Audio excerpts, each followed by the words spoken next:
Welcome to Heart about everything lupus, where we discuss everything about lupus.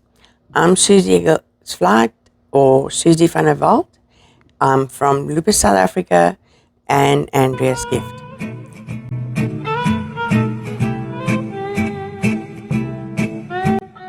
Today we are going to discuss lupus and flares. Lupus flares are the often unpredictable and debilitating periods of symptoms that afflict many living with lupus. For some, they may be rare events, but for others, they are ever-present sources of worry. This podcast is an overview of lupus flares and suggestions to how to reduce the frequency and the severity.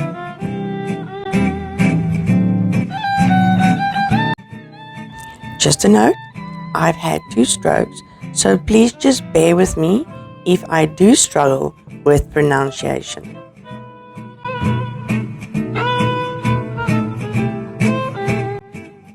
So get a cup of nice hot coffee or tea, put your earphones in, sit on a relaxing chair, and let the two of us discuss lupus.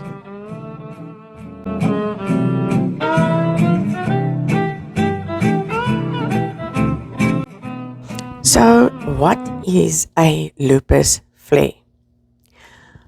The Lupus Foundation of America and researchers and doctors around the world got together in 2006 to define a flare. So in 2011, in the journal Lupus, it was published this definition for a lupus flare. A flare is a measurable increase in disease activity in one or more organ systems involving new or worse clinical signs and systems and laboratory measurements. So you get your disease becomes more active, you have more symptoms and signs, and your labs may or may not show it. A flare can be classified as mild, moderate, or severe. For example, a mild flare could be signaled by only a rash. A moderate flare could include rash, fatigue, joint and muscle pain.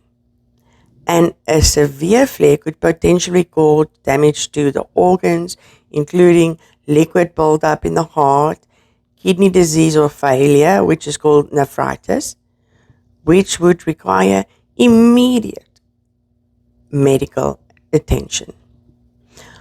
Of course, this begs the question, what do we call the periods of time you don't have a flare, you have few symptoms or no symptoms?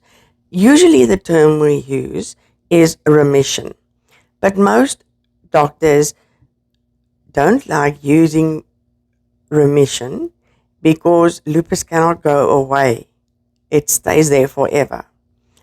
And so they use the term quiescence. Quiescence means it's quietness, stillness, inactivity, or dormancy.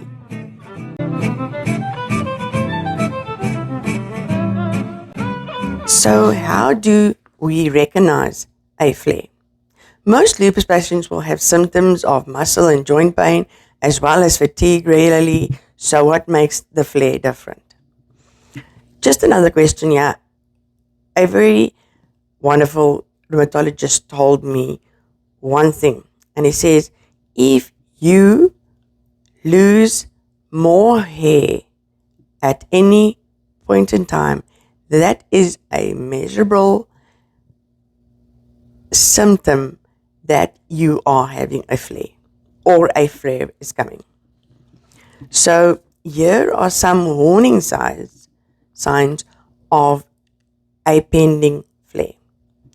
Aching or increased swelling in the joints, weakness or pain in the muscles, increased level of fatigue or extreme exhaustion. That extreme exhaustion I so know, because I will be so exhausted that I cannot even blink my eyes. And that is exactly what they mean by extreme exhaustion. And only a warrior will understand this, because people around us don't understand that you can be so fatigued that you can't even blink your eyes. An increased hair loss, headaches, dizziness or forgetfulness, we usually call that brain fog, abdominal discomfort or digestive problems, the development of a rash, and any new or unexplained symptoms. It's important to report any of these with your to your doctor as soon as possible, so that they can quickly assess and treat any symptom that could signal a flare. Keeping a daily symptom journal can be a healthy tool. Just write in your journal your daily symptoms, and then you will see when a flare is coming. And even if you just email or give your doctor a call when that happens, it helps, because a flare can become dangerous very quickly.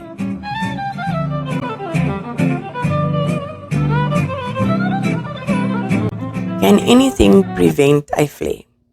There are several ways in which the occurrence and or severity of lupus flares can be significantly decreased. From the pharmaceutical side, there are a growing number of drugs that are prescribed for different manifestations and symptoms of lupus. These in turn can have an effect on the experience of the lupus flare itself.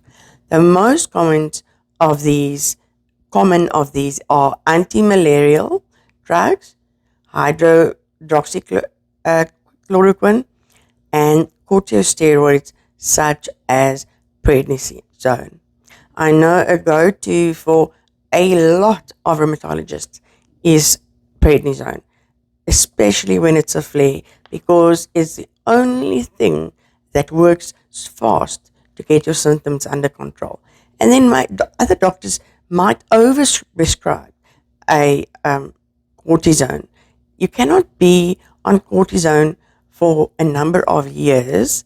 You need to in between stop it so that you can use it when a flare comes.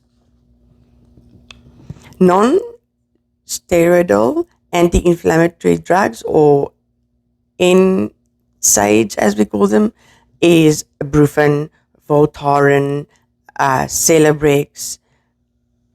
They help for the inflammation and pain. And then we have immunosuppressants like methotrexate, azathioprine, and others that attack the underlying issues of lupus. Note, it's very common for individuals with lupus who are having no symptoms to feel as though they are better, and they stop taking their medication without consulting their doctor. This is very dangerous.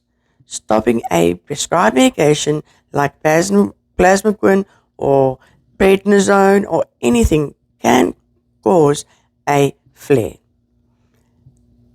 Again, please speak clearly and often with your doctor about any and all medication decisions. Ask as many questions as you need to make sure you feel comfortable. We are so careful of asking questions to a doctor. We just sit and listen, and that's all, because we are so feared for lupus. So please start discussing everything with your doctor when you see him. And when you phone him, if you have a flare, please talk to him. Make sure to make any doctor aware that you have lupus and what your medications are. If you should go to a GP or a specialist like a neurologist, please tell them that you have lupus and what medication you take.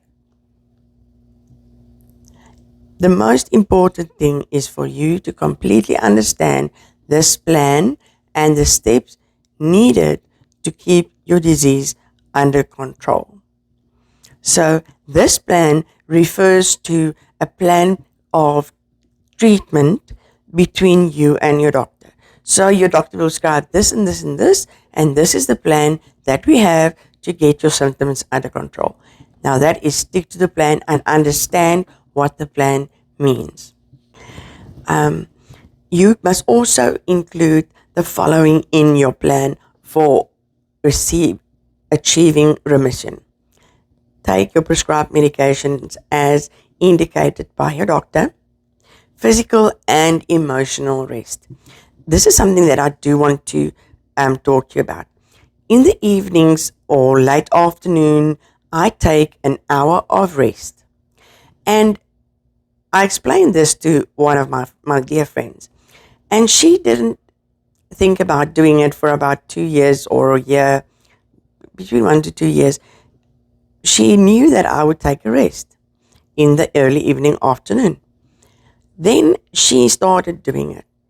And she told me that, you know what, she didn't think it was so important. It is so good for your lupus and your flares and fatigue if you just take that hour of rest. Then she started doing it. And she said, you know, it's completely changed her life with lupus and fatigue. And what must be included in your plan is aggressive treatment of infections. Any infection that you have in your body should be treated immediately, because it can go dangerous very fast, and we so easily get sepsis. And because we're on immune suppression, that sepsis takes over. So be careful. Another thing you can add to your plan is exercise and good nutrition. So here, there is another video and a podcast I did on lifestyle. So please just look at it on my YouTube channel. You'll find it there. And another thing you can include in your plan is avoidance of direct sunlight and other sources of ultraviolet light. I found that my symptoms with sunlight has increased drastically. So I take every measure possible to be out of the sun. Fluorescent lights. Your hands under that UV light for your nails, it's a no-go.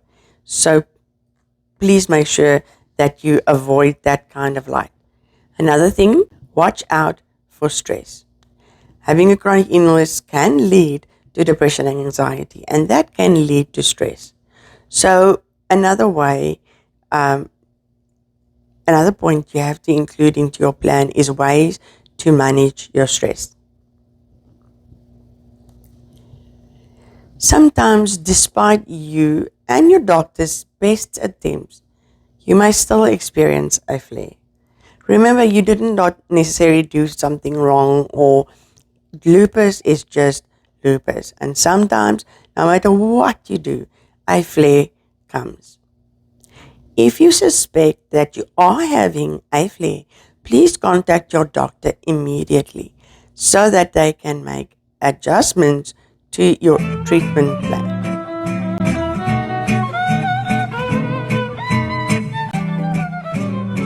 That concludes this podcast. please review it on the platform you are listening on. Leave a comment below on the topics you would like me to discuss. If you enjoyed this podcast, please hit the like button below, follow us on Facebook and Instagram, and subscribe to our YouTube channel. Andrea's Gift, Twins and Teens, Lupus South Africa, and Susie Eagles Flight. Thank you for listening, and remember, giving up is not an option. Bye.